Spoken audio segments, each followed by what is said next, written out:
And this is the man that you people, you racist people want to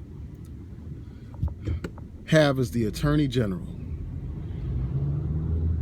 And during that confirmation hearing, one of the senators actually pointed out how these white supremacist groups were happy to hear that Jeff Sessions was nominated to be U.S. Attorney General. That alone speaks volumes. And I was listening to the confirmation hearings, and I heard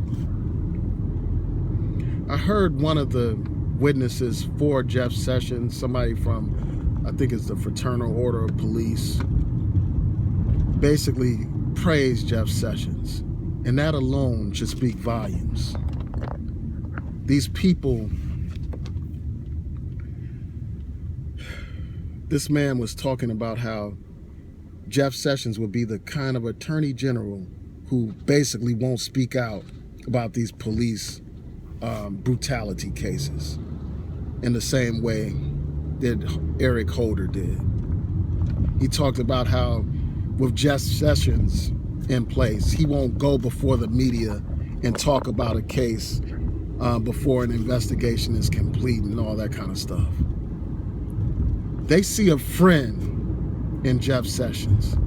The police see a friend in him, and that should trouble us, especially in this time and age, when you have Freddie Gray, when you have Michael Brown, when you have Alton Sterling, when you have Philando Castile, when you have all these victims of police brutality, the last thing we need is a weak U.S. Attorney General.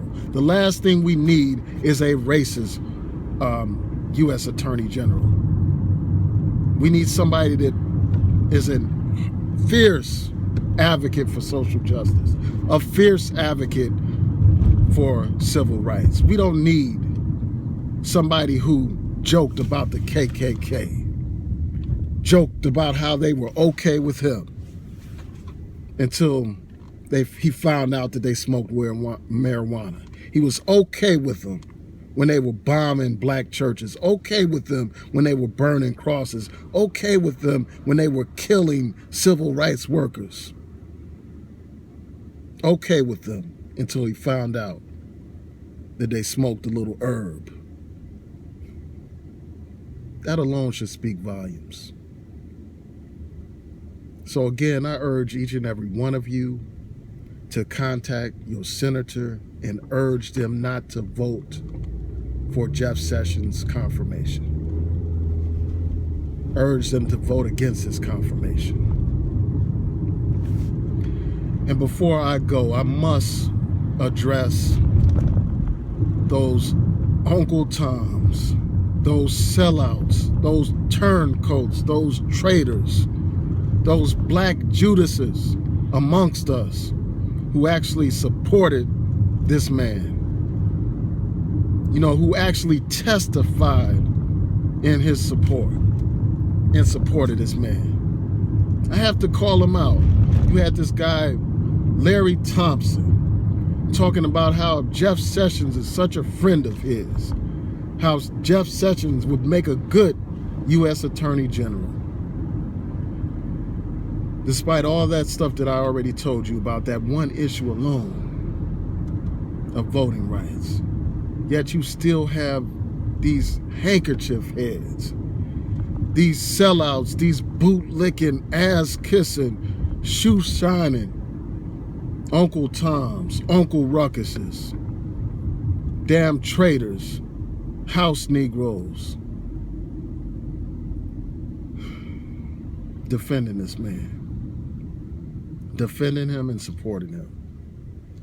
And before these confirmations hearings, you had these pastors, these Uncle Tom pastors come out and supported this damn racist, this damn white supremacist, this damn cracker. And as I reflect upon these damn traitors, it just reminded me of an episode of the Game of Thrones, where this man had been captured by his enemies.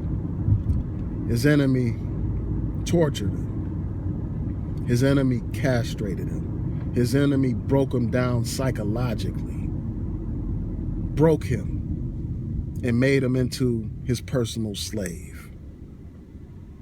This person was so broken down psychologically that he began to identify with his captor.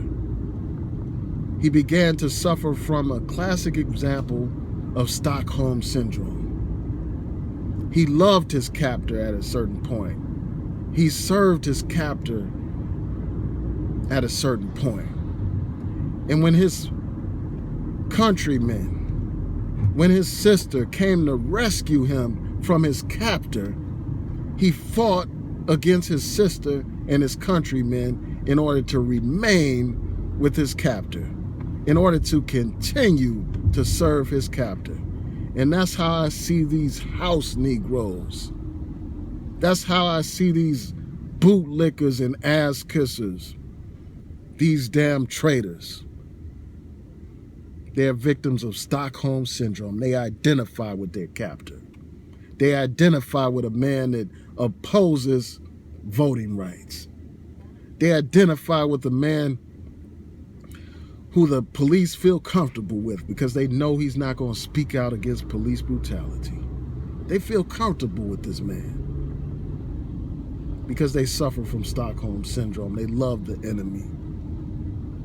They love the white supremacists. As long as that white supremacist gives them a job, as long as that white supremacist was nice to them as an individual or gave them some kind of tokens, these people are a disgrace. They have sold out their people like Judas sold out Jesus in the Bible. And these people need to be ostracized. These people need to be condemned. These people need to be attacked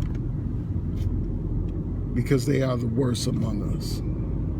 They are the same people that would run to the slave master and tell him that the field Negroes were plotting a rebellion. These are the same people that would give the floor plans to Fred Hampton's apartment to the FBI so the FBI and the police could slaughter that brother. These traitors amongst us have to be dealt with. They have to. So again, I want to go back to my main point. Please contact your senator and encourage him or her to vote against the confirmation of Jeff Sessions. He's not fit to be our U.S. Attorney General.